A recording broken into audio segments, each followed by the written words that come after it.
তোমরা লোকদেরকে দ্বীনের কথা বলো অথচ নিজেদের সে আমল নাই। তো আল্লাহ পাক এই ব্যাপারে কোরআনে কারিমে নিজের অসন্তুষ্টি প্রকাশ করছেন। তোমার মধ্যে আমলের জিন্দেগি নেই, তুমি লোকদেরকে বলো। তো মুখের তাবলীগ করে কিন্তু জিন্দেগিতে সে আমল নাই, আল্লাহ তাআলা অসন্তুষ্টি প্রকাশ করছেন। এবং আল্লাহ পাক বলছেন যে লিমা তাকুলুনা মা লা তাফআলুন, আমল নাই অথচ সেই কথা, নিজের মধ্যে যে আমলগুলো নাই লোকদেরকে সেই পথে তুমি ডাকো, সেই পথে পরিচালিত করতে চাও। তো কাবুরা মাকতান ইনদাল্লাহ আন তাকুলু মা লা তাফআলুন, আমলি জিন্দেগি ব্যতীত এইভাবে দ্বীনের কথা যে বলো, আল্লাহ তাআলার এতে ভীষণ অসন্তুষ্টি হয়। কি কথা বুঝতেছেন? তো বোঝা গেল যে জিন্দেগিতে যদি আমলও থাকে আর সেই সঙ্গে ওই মানুষের দ্বারা দ্বীনের কথাও, চাই 10টা কথা হোক, সেটা দামি, সেটা মূল্যবান।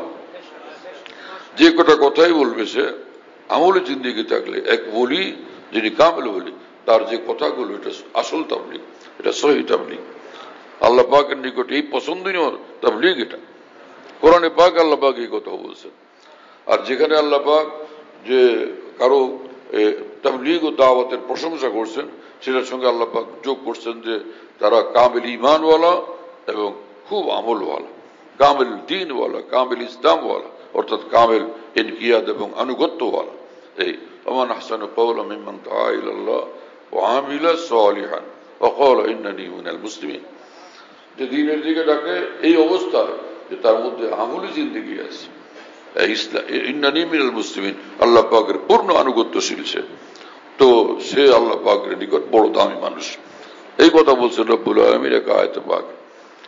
আর এক আয়াতে বলছেন কুনতুম খায়রা উম্মাতিন উখরিজাত লিন-নাস তা'মুরুনা বিল মা'রুফ ওয়া তানহাউনা আনিল মুনকারি ওয়া তু'মিনুনা বিল্লাহ, ওয়া তু'মিনুনা বিল্লাহ।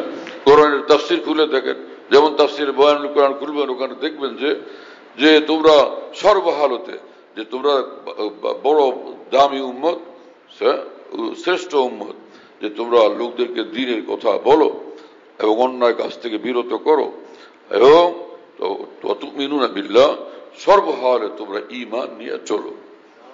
সর্বহালে ঈমান নিয়ে চলো মানে সর্বহালে ঈমানের জিন্দেগির উপরে তোমরা অটল থাকো। ভিতরে ঈমান এবং সেই ঈমানের বাইরে ঈমানের তাকাজা মোতাবেক পুরা সেই জিন্দেগি তোমাদের মধ্যে মৌজুদ। এই হলো অর্থ। তাহলে বোঝা গেল এখানে তারিফ করা হলো খালি মুখের কথা না, ঈমানের জিন্দেগি, আমলি জিন্দেগি যার মধ্যে আছে তার প্রশংসা।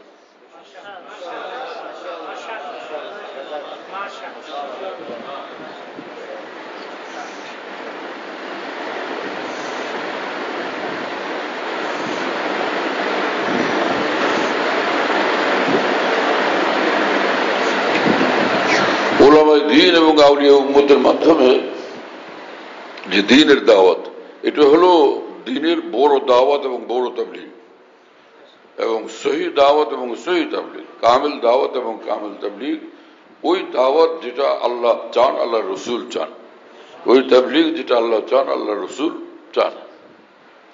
আর যে মানুষ এখনো সূরা ফাতিহা পড়তে পারে না, দোয়া কুনুত পড়তে পারে না, হয় না, হালাল হারাম এখনো সঠিকভাবে জানে না, শরীয়তের মসলা মাসাইল এখনো চেনে না, এই লোক তো আল্লাহর দ্বীন সম্পর্কে জানেই না। 2-4 কথা যা জানে সেটা আরেকজনের কাছে আলোচনা করে। এই মানুষও দ্বীনের সংক্ষিপ্ত কিছু তালিম দেয়, সংক্ষিপ্ত কিছু দাওয়াত এবং তাবলীগ করে। এই মানুষ ছোট তাবলীগওয়ালা, একে শরীয়তের পরিভাষায় একে মুবাল্লিগ বলে না, কোরআন সুন্নাহর পরিভাষায় সে মুবাল্লিগ না, তাই না?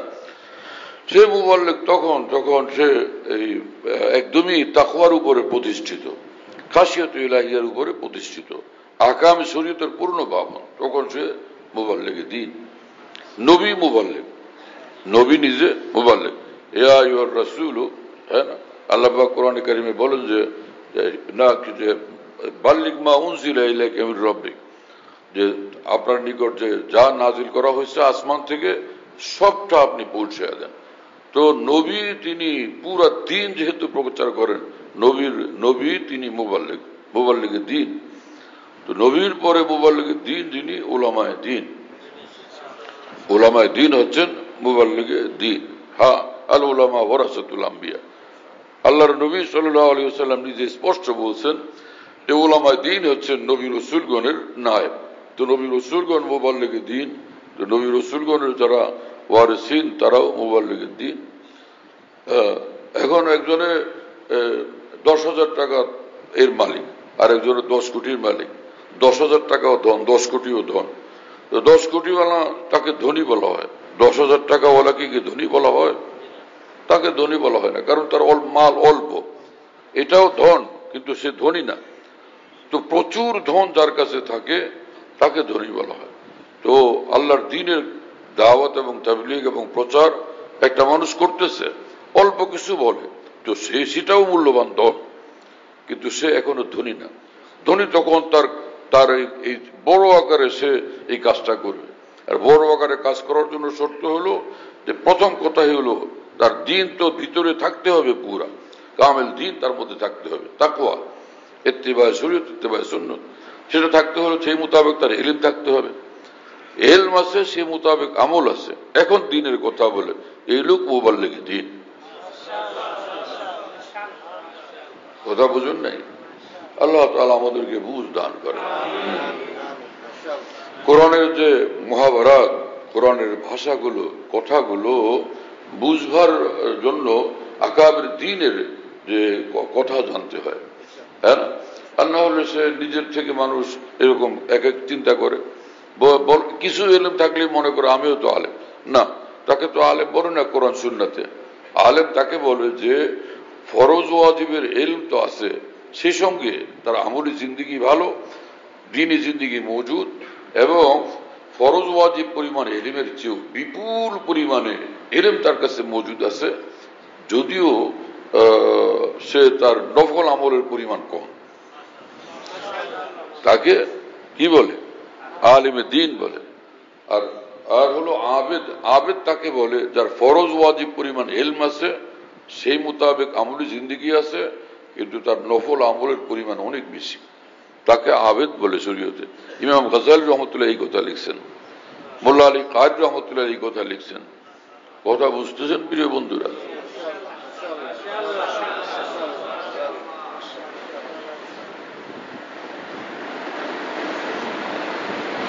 হ্যাঁ, তো রাসূল আকরাম সাল্লাল্লাহু আলাইহি ওয়াসাল্লাম মানুষদেরকে মুত্তাকি বানানোর মেহনত করতেন দিন রাত। মুত্তাকি হও, মুত্তাকি হও, মুত্তাকি হও, দিন রাত এই ফিকির যে মানুষ মুত্তাকি হয়। কারণ কোরআন সবকে দিয়েছে প্রথম সূরা বাকারা, আলহামদুলিল্লাহ সূরার পরে তো সূরা বাকারা শুরু হলো আলিফ লাম মিম থেকে। তো সেখানে আল্লাহ পাক প্রথম সবক দিয়েছেন যে আমি চাই তোমরা সব মুত্তাকি হও, সব মুত্তাকি হও, সব মুত্তাকি হও। তো মুত্তাকি সেই মানুষ ঈমান ওয়ালা এবং আমল ওয়ালা। আর আমলের মধ্যে প্রথম হলো নামাজ, সর্বোচ্চ হলো নামাজ। ওই জন্য আল্লাহ পাক বলছেন হুদাল লিল মুত্তাকিন আল্লাযীনা ইউমিনুনা বিল গায়বি, যে আল্লাহকে দেখে না, আল্লাহর উপর ঈমান রাখে। ওয়া ইউকিমুনাস সালাহ, এবং কামেল ভাবে নামাজ আদায় করে। ইউকিমুনাস সালাহ মানে কামেল ভাবে নামাজ আদায় করে। ইউকিমুনাস সালাহ, সুবহানাল্লাহ। তো নামাজ যার মধ্যে আসছে সহিভাবে কামেল নামাজ, পুরো দ্বীন তার মধ্যে এসেছে। তার দলিল হাদিসে পাক রাসূল আকরাম সাল্লাল্লাহু আলাইহি ওয়াসাল্লাম বলেন মান আকামাস সালাতা ফাকাদ আকামাদ দ্বীন ওয়া মান তারাকাস সালাতা ফাকাদ হাদামাদ দ্বীন।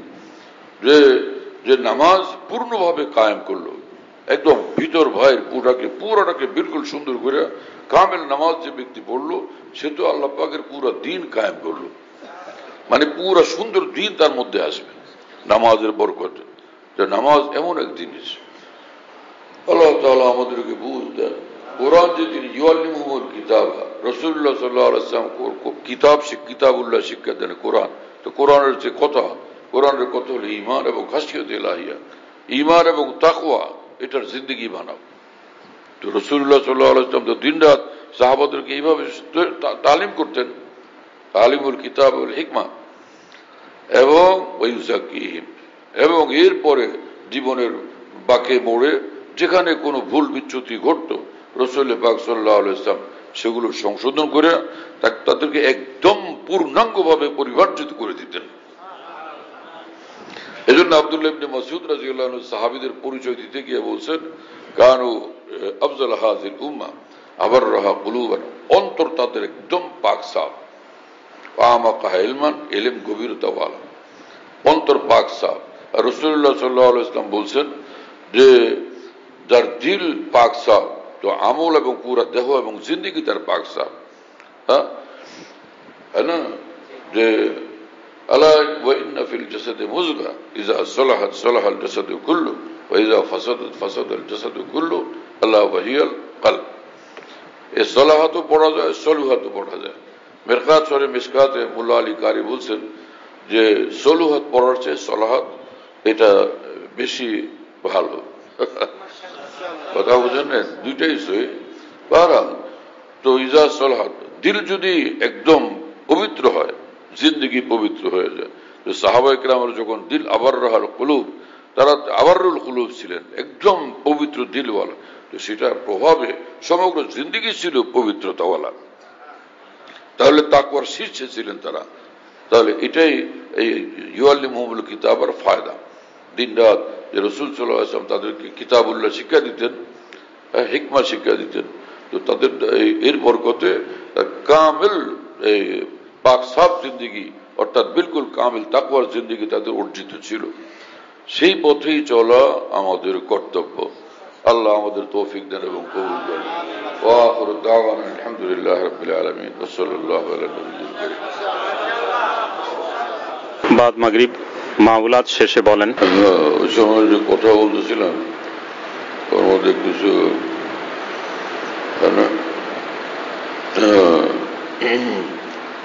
তার মধ্যে এক বিষয় ছিল যে বলতেছিলাম যে ভাই যারা আউলিয়া উম্মত, আকাবির দ্বীন, আতকিয়া উম্মত, তো তাদের কথাবার্তার মাধ্যমে বয়ানের মাধ্যমে যেরকম দ্বীনের তাবলীগ হয়, দাওয়াত ইলাল্লাহ হয়, তাদের সাক্ষাৎ, তাদের মুলাকাত, তাদের সুবত, তাদের উঠা বসা, তাদের সঙ্গে উঠা বসা, এটাও দাওয়াত ইলাল্লাহ। হ্যাঁ, এখন এটা বললেই কি হবে? দলিল লাগবে না কোরআন হাদিসের? তো কিছু দলিল তো শোনা যাচ্ছে। হ্যাঁ, প্রথম তো দলিল না, যে এক বুজুর্গ বলেন যে আই লিকায়ে তু জওয়াবে হর সওয়াল, আই লিকায়ে তু জওয়াবে হর সওয়াল, মুশকিল আজ তু ফল সওয়াদ বে কিল কাল। হে আল্লাহ ওয়ালা, আপনার সাক্ষাৎ সকল প্রশ্নের উত্তর, আপনার সাক্ষাৎ সকল প্রশ্নের উত্তর। আপনার সঙ্গে সাক্ষাৎ করলে, আপনার সোহবতে বসলে আল্লাহর দ্বীন সম্পর্কে অনেক জিনিস আমার প্রশ্ন করা ছাড়াই সবটার উত্তর পেয়ে যায়। আইলে কায় তু জবাবে আর সওয়াল। হ্যাঁ, যেমন এক আল্লাহওয়ালাকে যখন দেখে তো তার সে কোনোভাবেই ভিন্নার দিকে নজর করে না, সুশ্রী ছেলের দিকে নজর করে না, তার থেকে বিরত থাকে, তখন আল্লাহর ভয়ের তাবলীগ হয়ে যায়।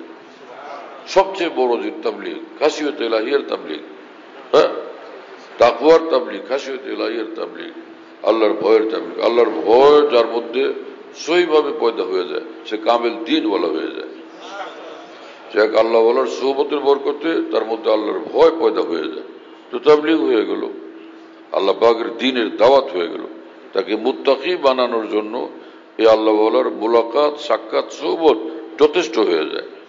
হযরত সাকিবুল উম্মত থানভী বলছেন এই আল্লাহওয়ালাদের এক নজর দেখে নেওয়া এটাও যথেষ্ট হয়ে যায়।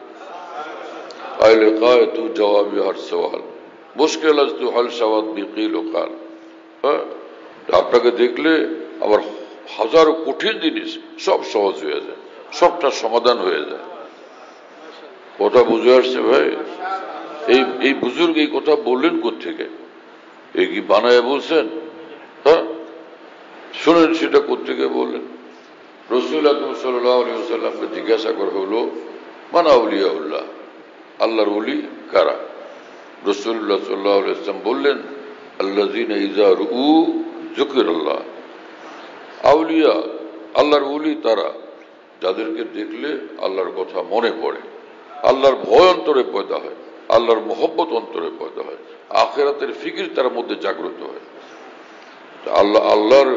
আল্লাহর কথাই ইয়াদ আসে, আল্লাহর মোহব্বত অন্তরে পয়দা হয়, আল্লাহর ভয় অন্তরে পয়দা হয়। তো এই রাসূলুল্লাহ সাল্লাল্লাহু আলাইহি ওয়াসাল্লাম যে কথা বলছে সেটাই তো এই বুজুর্গ তার ছন্দের ভাষায় বলছেন। পাইলে গায়ে তু জবাবে হর সওয়াল, মুশকিল আজ তু হল সওয়াদ বে কিল কাল। কি কথা বুঝে আসছে ভাইরা? এই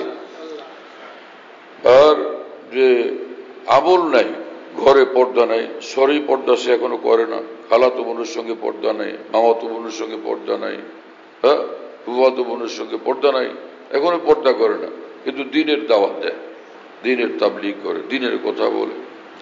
অথবা এখনো ব্যাংকে চাকরি করে, হারাম খায়, হারাম পয়সা খায়, হারাম ব্যবসা করে, কিন্তু দিনের তাবলীগ করে, দিনের দাওয়াত দেয়। কি কথা বুঝেন নাই? এই দাওয়াত দেওয়া গুনাহ না, কিন্তু এই দাওয়াত বলার কথা যে আল্লাহর নিকট পছন্দনীয়, কোশ্চিন কালেও না। কারণ কোরআনে আল্লাহ পাক খুদ বলছেন যে এইরকম কথা, যে কথা এইরকম দাওয়াত, আল্লাহর দ্বীনের এইরকম দাওয়াত এবং তাবলীগ যেটার সঙ্গে তোমার মধ্যে দ্বীনি জিন্দেগি নেই, তার বিপরীতটা আছে, আল্লাহ তাআলার এতে নারাজ হন, অসন্তুষ্ট হন। এই সময় কথা বলা জায়েজ থাকলেও এই কথার দ্বারা আল্লাহ পাক খুশি হন না। অতএব ওই যে আয়াতে পাক ওমান আহসানু কাওলাম মিম্মান দাআ ইলাল্লাহ ওয়া আমিলা সালিহান ওয়া ক্বালা ইন্নানী মিনাল মুসলিমিন, তার কথা, এর চেয়ে ভালো কথার লোককে যে আল্লাহর দিকে ডাকে এবং তার মধ্যে আমলি জিন্দেগিও আছে এবং সে সর্বক্ষেত্রে মুসলিমিন, একদম আল্লাহ পাকের পূর্ণ আনুগত্যশীল। এই আয়াতে পাকে যে কথা বলছেন আল্লাহ তাআলা, সেটা হলো যখন তার মধ্যে আমলি জিন্দেগি থাকে। আমলি জিন্দেগি মানে খালি নামাজ পড়ে এটা না, কোরআনের ভাষায় এটাকে আমলি জিন্দেগি বলে না। আমিলা সালিহান, নেক আমলের জিন্দেগি, এটা তখন বলা হয় যখন গুনাহমুক্ত জিন্দেগি সে বানায়, সির্ফ তখনই এই কথা বলা হয় যে আমিলা সালিহান, সে নেক আমলের জিন্দেগি বলা, তখন তার কথা সুন্দর। অতএব যে দিনের দাওয়াত দেয়, দিনের তাবলীগ করে, যতটুকুই করে কম বেশি, কিন্তু তার মধ্যে এখনো সহি আমল জিন্দেগি যদি পয়দা না হয়ে থাকে, তাহলে তার প্রশংসা এই আয়াতে পাকে কখনো আল্লাহ পাক করেন নাই, একদম নিঃসন্দেহ। কোশ্চিন কাল এই আয়াতে পাকের মধ্যে তার কথা আলোচিত হয়নি। যদি কেউ মনে করে যে তার জিন্দেগি এখনো খারাপ, এখনো গুনার মধ্যে লিপ্ত, অথচ দিনের কাজ করে, দিনের দাওয়াত দেয় এবং সে উপরে উঠে গেছে, এটা সে ভুলের মধ্যে আছে, ভয়ঙ্কর ভুলের মধ্যে আছে, এত মারাত্মক ভুলের মধ্যে আছে যেটা আরেকটা গুনাহে কবিরা, এবং তার থেকে তার তওবা করা ওয়াজিব। কথা বুঝতেছেন প্রিয় বন্ধুরা? আল্লাহ তাআলা আমাদেরকে বুঝ দান করেন।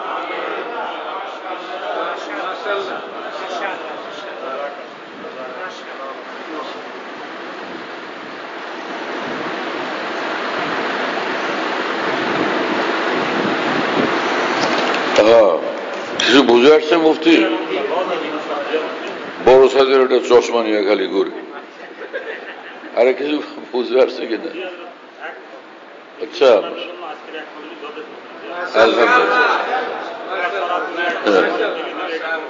আর এক হাদিস শরীফ যে পড়ছিলাম, ক্বালা রাসূলুল্লাহ সাল্লাল্লাহু আলাইহি ওয়াসাল্লাম মান ইত্তাকাল্লাহ আশা কবিয়ান ওয়া সারা ফি বিলাদি আমিনা, যে মুত্তাকি, মান ইত্তাকাল্লাহ, যে মুত্তাকি মানুষ একদমই সর্ব আলোতে গুনাহমুক্ত জিন্দেগি বলা, আল্লাহর ভয়ের পাকা জিন্দেগি বলা, আশা কবিয়ান, পৃথিবীর যেখানেই থাকবে সে বলিষ্ঠ মানুষ থাকবে, ইমানি। এই বলিষ্ঠ মানুষ কিসের বলিষ্ঠ? সে তাআল্লুক মাল,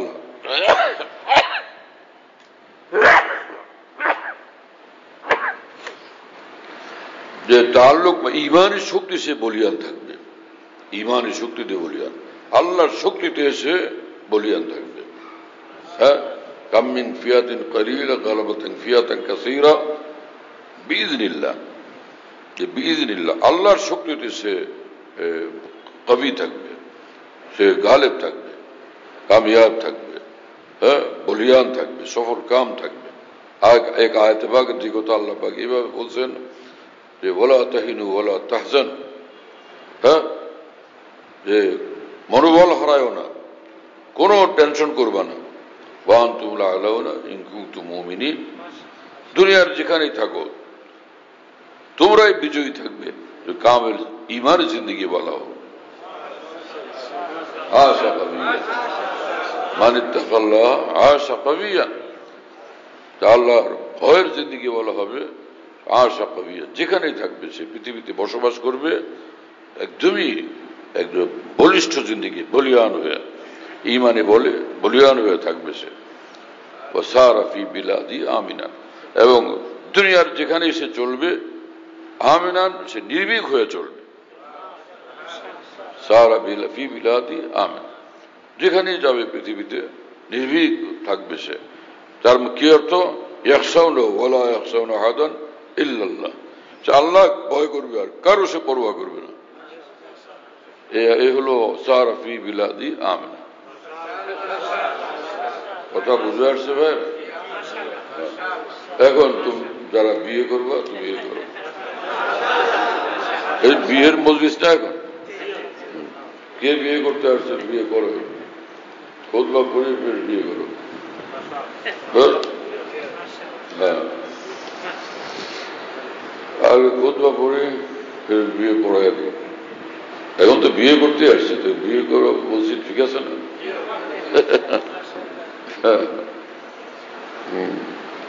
বিয়ে করা, আবার কিছু লোক বলে যে 2 বিয়ে করা সুন্নত, একাধিক বিয়ে করা সুন্নত। সারা পৃথিবীর কোন কিতাব থেকে এটা প্রমাণ করো তুমি? কেমন আলেম তুমি, কেমন মৌলবী তুমি? কোরআন শরীফের আয়াত একটা হাদিস শরীফ দেখলা, আর ওটার আগে তুমি ইমামে আজমের মতো এই ইস্তেমবাদ করতে শুরু করলা, ফতোয়া দিতে শুরু করলা, সরি সিদ্ধান্ত দিতে শুরু করলা। এটা পরিচয় তোমার আলেম হওয়ার? কি অবস্থা আজকে ওলামাদের! জাহেরি কয়েকটা কিতাবপত্র পড়ে মনে করে এক একজন যে আমি বিরাট বড় আলেম হয়ে গেছিল। ঠিক না। আলেম সে ব্যক্তি যা আকাবের উম্মতের দ্বীনি ব্যাখ্যার অনুসারী, হামেল, সে আলেমে দ্বীন। আকাবের দ্বীনের দ্বীনি ব্যাখ্যার অনুসারী যে সে আলেমে দ্বীন। আকাবের দ্বীনের দ্বীনি ব্যাখ্যার পরোয়াই করে না, নিজের থেকে ব্যাখ্যাদাতা, সে গুমরাহিতে লিপ্ত। কথা বুঝতেছেন প্রিয় বন্ধুরা? হ্যাঁ, সমস্ত ফোকাহা উম্মত এই কথা বলছেন। হানাফি মযহাবের ফোকাহা, শাফি মযহাবের ফোকাহা, মালিকি মযহাবের ফোকাহা, হাম্বলি মযহাবের ফোকাহা, সমস্ত ফোকাহা কেরাম এই কথা বলছেন যে একাধিক বিয়ে করা কোনোভাবে সুন্নত না, বরং বৈধ, শরীয়তে বৈধ। যদি কারো দরকার হলো সে বিয়ে করলো, এটা অবৈধ হবে না, বৈধ হবে। কিন্তু এটাকে সুন্নত বলা সমস্ত ফোকাহের মতের বিরুদ্ধে সে কথা বলছে, শরীয়তের সিদ্ধান্তের বাইরে সে কথা বলছে। কথা বুঝেন না? এটা সুন্নত না, কোনোভাবে একাধিক বিয়ে করা সুন্নত না, এটা একদম নিশ্চিত। হ্যাঁ, এটা শুধু জায়েজ। কেউ যদি বিয়ে করে একাধিক, এটাকে বলা হবে না যে সে না জায়েজ কাজ করছে, বরং শরীয়তে যা জায়েজ এমন একটা কাজ করছে। একজনে লাউ খাইলো, এটা কি জায়েজ না না জায়েজ? চুপ করে বসে আছে। আরে লাউ খাওয়া জায়েজ না না জায়েজ? জায়েজ। হ্যাঁ, একজনে কমলা খাইলো, জায়েজ না না জায়েজ? জায়েজ।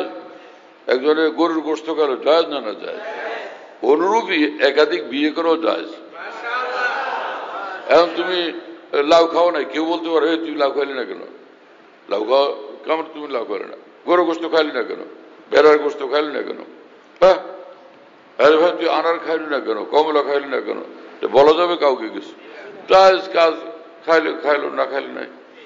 ঠিক একাধিক বিয়ের এই মর্তবা যে তুমি যদি বিয়ে করো একাধিক, সেটা শরীয়তে নিষিদ্ধ করে নাই, শরীয়ত নিষিদ্ধ করে নাই। কিন্তু সমস্ত ফোকাহা এই ব্যাপারে একমত যে নিজের স্ত্রীর মনে কষ্ট হবে, সেই কারণে দ্বিতীয় বিয়ে থেকে বিরত থাকা আওলা, উত্তম কাজ। দ্বিতীয় বিয়ে করার চেয়ে না করা এটা উত্তম। বিবি মনে কষ্ট পাবে, সেজন্য বিয়ে করলাম না, এটা উত্তম কাজ হবে। সে এই কথা বুঝে আসছে গেছে? কোথায় কোন কথারই নিয়ে কোথায় পৌঁছেছে? বাংলাদেশে একদল হুজুররাই একাধিক বিয়ের আন্দোলন করতেছে। এরা একদম ভয়ঙ্কর ভুলের মধ্যে আছে। কোরআন সুন্নাহর সহি ইলমের প্রতি তাদের নজর নাই। হ্যাঁ, আলেমের তো কর্তব্য কোরআন সুন্নাহর ইলমের কি ব্যাখ্যা দিলেন উলামায়ে আকাবির উম্মত, মুফাসসিরিন, আইম্মায়ে দ্বীন, ফুকাহায়ে উম্মত, সেটাকে জানতে হবে। না জানার কারণে এদের অ্যাক্সিডেন্ট হচ্ছে। হ্যাঁ, এবং একই ঘটনা পাকিস্তানেও চলতেছে। ওখানে এক মৌলভী সাহেব ব্যাপকভাবে একাধিক বিয়ের জন্য আন্দোলন চালাইতেছে, একাধিক বিয়ে করো। বউ কয়েকটা ঘরে হয় না, পরে সবগুলো মিলে ঝগড়া লাগাইছে। এখন হুজুরে বসে হয়েছে পেরেশান যে করলামটা কি, আগে বুঝো নাই কেন? হ্যাঁ,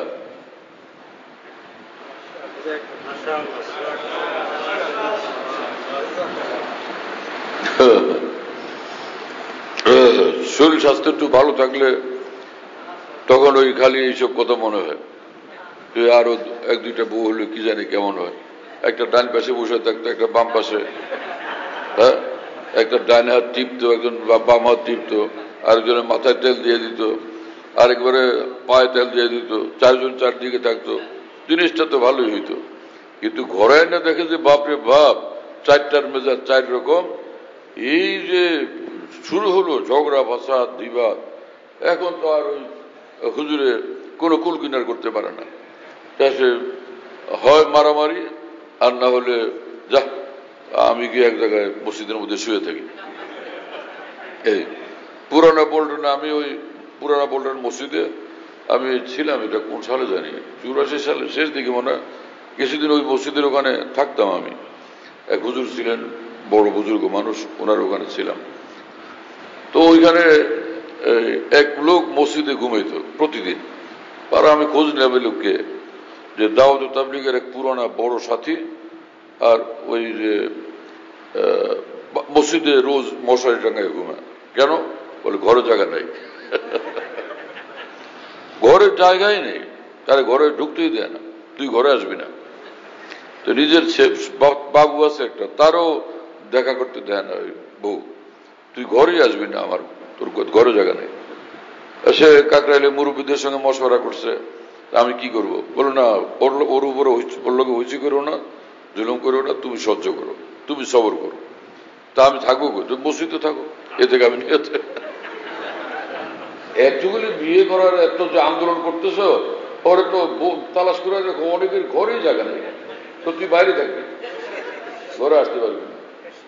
কি যে পেরেশানি! কেন? দিনের বুঝ নাই, দিনের বুঝ নাই, আল্লাহর ভয় নাই এদের মধ্যে, দিনই জিন্দিগি এরা বানায় নাই। কাজেই সে নিজের হকটা বুঝে, আরেকজনের হক সে বুঝে না। এইরকম বউ যদি যারা আল্লাহ দিনের দিন বুঝে না, আল্লাহকে ভয় করে না, আল্লাহর হক বুঝে না, আখিরাতের ফিকির নাই, এরকম 3-4টে বিয়ে করে খালি ঝগড়ার মারামারি ছাড়া কিচ্ছু হবে না। খালি এত জাহির ভিড়। আর গায়ের মুকাল্লিদিনের তোমরা বিরুদ্ধে কথা বলো, বলে ওরা কথার গভীরতা বুঝে না। তুমি গভীরতা বুঝলে কোথা থেকে? খালি সাথী ভাবে দেখলা যে বিয়ে একাধিক করা, এটা খালি মাথায় আসলো, এদের পরিণতি যে কি দাঁড়াবে সেটা। বিয়ে তো করছো কেউ কেউ আবার এই ওয়াজ করতে করতে কয়েকটা, এখন খবর কি সেটা শোনাও দেখি, সেটা আমাদেরকে একদিন মেম্বারে বসে শোনাও। আলহামদুলিল্লাহ আমি খুব সুখে আছি, আমার বউ সিদ্দিকা, তাহাজ্জুদ গুজার, দুজনে মিল মোহাম্মদ, আমি বড় সুখী, সেটাও তো একদিন শোনাও। সেটা শোনাও না কিসের জন্য? হাকিমুল মত মাওলানা থানভী 2 বিয়ের কথা শোনায়, বলে উনিও 2 বিয়ে করছেন, মাওলানা মাদানী 2 বিয়ে করছেন, এগুলো শোনায়। আরে ভাই, তারপরে হয়েছে কি সেটাও তো শোনাও। হ্যাঁ, ইসলাহ ইনকিলাবি উম্মত কিতাবে সকল ঘটনা বলে আছে। হযরত হাকিমুল মত থানভী রহমাতুল্লাহ আলাইহিকে তার স্ত্রী এমন প্রচন্ড প্রেশার দিয়েছেন, কেন দ্বিতীয় বিয়ে করলো? ঘরের মধ্যে আগুন জ্বলতেছিল, হযরত থানভী বলেন। তারপরে মাওলানা থানভী রহমাতুল্লাহ দ্বিতীয় বউকে তালাক দেওয়ার জন্য প্রস্তুত হয়েছেন, যে আমি ঘরের মধ্যে দিন রাতে যন্ত্রণা সহ্য করতে পারবো না, শেষে আমি দিনের কাজ কেমনে করবো। এই পরে সে দ্বিতীয় বিয়ের যে মানে দ্বিতীয় বউর বাবার সঙ্গে কথাবার্তা আলোচনা করে আগাইছেন, যে আমি আগুন থেকে মুক্তির জন্য আমার এটা ছাড়া আর রাস্তা দেখি না। পরে আবার প্রথম বউ হুমকি দিচ্ছে, হ্যাঁ বিয়ে করছে আবার তালাক দিবে কেন? বিয়ে করছে আবার তালাক দিবে কেন? সে আবার হুমকি দিচ্ছে। পরে হজরত থানবী আর তালাক দেন নাই। পরে দুইজনের নিয়ে 3 রাত পেরেশানি, 3 রাত প্রতি পেরেশানি আর পেরেশানি। সেটা ঘরের মধ্যে যে পেরেশানি হইতো সেগুলো এসে খানকা বয়ান করতেন যে ভাই আজকে ঘরে এই পেরেশানি হলো, আজকে গিয়ে এই অশান্তি দেখলাম। হযরত থানবী কেন বলতেন যে আমি বিয়ে করে যে ভুল করছি এবং বিপদে আছি এইটা শোনানোর নিয়তে, এই পথে তোমরা আগে না। পরে লোকেরা বলতো হযরত আপনি 2 বিয়ে করছেন, আপনার অনুসরণে সবাই তো এদিকে আগাবে। বলে না, আমার 2 বিয়ের কারণে লোকেরা থামবে, কারণ আমার যে বিপদ এটা তো আমি শুনেতেই থাকতেছি। সবাই বলবো যে উনি যখন বিপদে উনি সামাল দিতে পারে না, তা আমরা কি সামাল দিব? বড় হুজুরই যখন সামাল দিতে পারে না, ছোট হুজুররা কি সামাল দিব? ওরা আমার এই যন্ত্রণা থেকে এই খবর পায়, ওরা বলবো যে না এদিকে আগাতে হবে না। তা আমি দ্বিতীয় বিয়ের রাস্তা খুলি নাই, এইটাকে বন্ধ করে দিচ্ছি। অর্থাৎ যে এই রাস্তা এই মানুষ অনুসরণ করবে না, এই আমার বিষয়াদি জানে। হাকিম থানবী এই কথা বলতেন। আর এই সকল কথার কোনো খবর নেই, মুখস্থ করে বলেন যে আমরা থানবী 2 বিয়ে করছেন, হযরত মাদানী 2 বিয়ে করছেন। এলেন কালাম একে বল, হ্যাঁ সেইভাবে আকাবের দিনের এবং ফুকাহের মতের কথা জানলাম না, নিজের খেয়াল একটা আসলে সেটাকে প্রচার করার দিন। আল্লাহর কসম এদের জন্য উচিত প্রকাশ্যে তওবা করা। আমরা যে একাধিক বিয়েরকে সুন্নত বলছি, এটা অন্যায় কথা বলছে, শরীয়তের বিরোধী কথা বলছি, আমরা প্রকাশ্যে তওবা করতেছি। এদের উপরে এটা তওবার ঘোষণা দেওয়া আছে। এরা নিঃসন্দেহে গুমরাহি প্রচার করছে।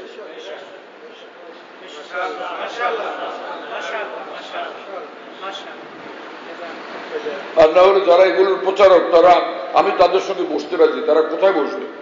যারা কোরআন সুন্নাহ এবং ফুকাহের মতের কিতাবাদের আলোকে দলিল পেশ করবে, আমরাও দলিল পেশ করবো। কোথায় বসবে তারা? বসুক, একসাথে বসে আলোচনা করি। এই কথা বুঝে আসছে?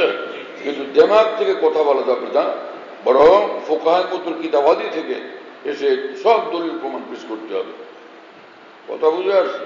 তাফসীরের কিতাব পেশ করবে, ফিকহের কিতাব, ফতোয়ার কিতাব থেকে পেশ করবে, হয়ে গেল।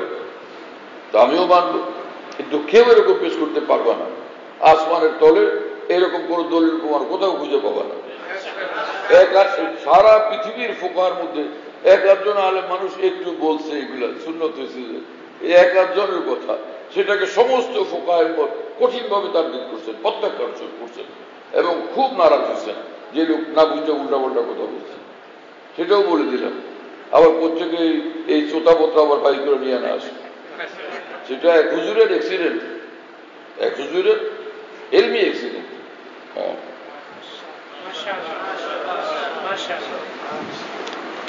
কথা বুঝে আসছে ভাইরা? কি বুঝে আসছে? তোমরা বুঝবা করছে না। হ্যাঁ, আগে থেকে যদি নিয়তি করে থাকো যে আমি 3-4টা 2-3-4টা দিবই, এখন তো মানতে চাইবে না। এই আজকের ওয়াজ মানলে তুই চাষে আমি একটু সমস্যা করে দিই।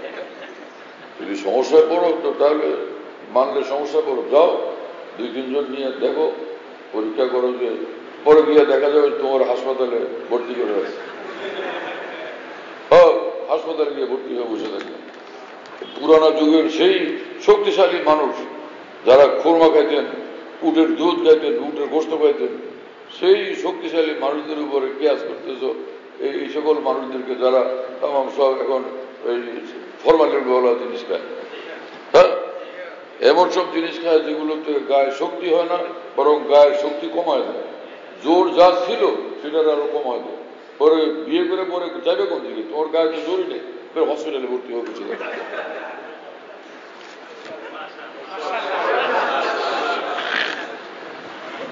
হামদর্দের ওষুধ দিয়ে খুলে দেবো না।